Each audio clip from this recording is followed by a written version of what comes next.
here with alwaysnewmusic.com, backstage at Virginia Tech's Gobblerfest, and I'm sitting here with Henny GED. What's going on? Alright, so he's going on stage in a little bit, but for our fans who don't know who you are, can you give us a brief summary of like your music history? Yeah, definitely. You know, I just really been going hard for the last year, a little bit over a year. Tape came out earlier this in the year, in March. It's been going great. I'm from Northern Virginia, so from the DMV area. I try to blend all kinds of music, so I mean, usually people can hear my music and get 4 or 5 different feels, so I like to bring as many people as possible. So yeah. Yeah, so your official full name is Henny GED, GED meaning get 'em drunk. Yeah. Where did this whole movement come from? It's funny because when I recorded back when I first started doing music when I was 14 or 15, messing around with it, we came up with the whole get 'em drunk thing, and I thought it was a catchy tagline. I mean, I kind of really more go by Henny, but I made my Twitter Henny GED, and then it just really stuck. So everyone loves the whole get 'em drunk thing. It's very catchy. So yeah. Alright, so you started music around 15, seriously. Who are your biggest musical influences? I mean, it's funny because it really changes over time. It gets different periods in your life. You know, I grew up listening to you know, all the hip hop you could think of, you know, Jay-Z, Nas, of course a Biggie fan as well. You know, even a lot of DMX I think was great. Even a lot of the commercial stuff too. And then as I got older, I went out to clubs, started partying.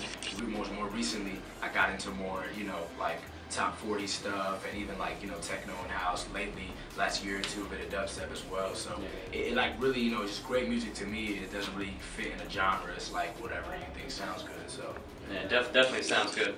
All right, so you mentioned earlier that your mixtape Get 'em Drunk Volume 1 came out earlier this year. Yeah. What has been the response from that? Yeah, it's been great. I mean, definitely did a few $1,000 of views just in the first week, and that was my first project. And I think to me it's even now I hear it, and of course I have songs I love, but I love how I can hear it and know that there's just so much growth that's gonna happen. Because couple songs I put out recently, I can already hear my development with my delivery and everything. So it was a great platform for me to be able to work with Ill Will on the hosting. You know, it was on Hot New Hip Hop, was on that pit the whole front of that pit for a week. You know, so definitely got a good response for sure.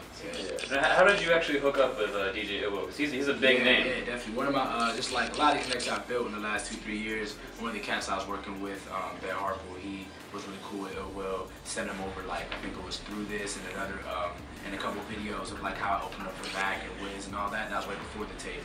And then he liked that I was one out of Virginia with a real movement going on, and we linked up contract paperwork type stuff, and we were able to do it. Yeah, I know Ben. Okay, cool. So you mentioned a little bit earlier.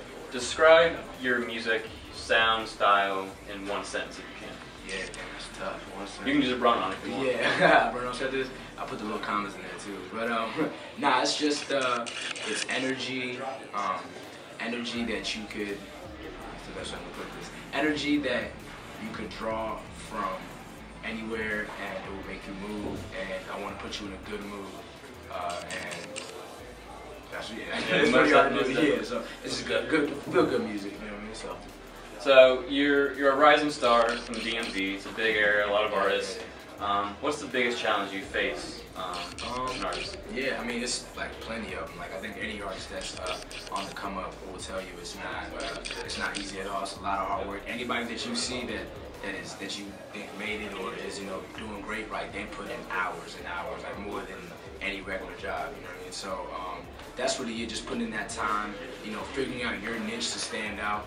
You know what I mean? In the DMV, there's in any market now, there's quite a bit of artists. So you know, if you don't have the resources and stuff to really stand out, it's going to be tough. But even after you stand out in your market, you still got to battle the hundreds of other artists across the country to really make sure you got a fan base. So that whole package is tough.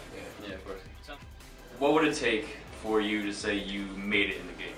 Yeah, I think that's a tough question because I think that's situational for everybody. You know, I think I even saw even Mac Miller would say stuff I haven't even made it yet. You know, but I mean, I think to me to be at a level where there's a real serious income coming up off your music, you're doing what you love, you're touching hundreds upon hundreds of thousands of people across the country. You have a fan base, you're doing tours, and this is your full time. This is what you do. I think that means you made it. You know, you don't gotta sell 1 million records. It's not like that anymore. If you're touching people, then you've made it. You know. So. And that's what's up. Yeah. All right, so that's gonna wrap it up from here at Virginia Tech's Gobblerfest. Henny's gonna hit the stage later tonight, and you're gonna kill it, man. I know it. Of course, definitely. We'll get some footage after this. All right, man. Thanks for the time, dude. Okay, definitely, man. Appreciate it, yo. What up? It's your boy Henny. I'm here at Virginia Tech. About to kill this show right here. But definitely shout out to alwaysviewmusic.com. Make sure you check them out for all the hot stuff that's coming out.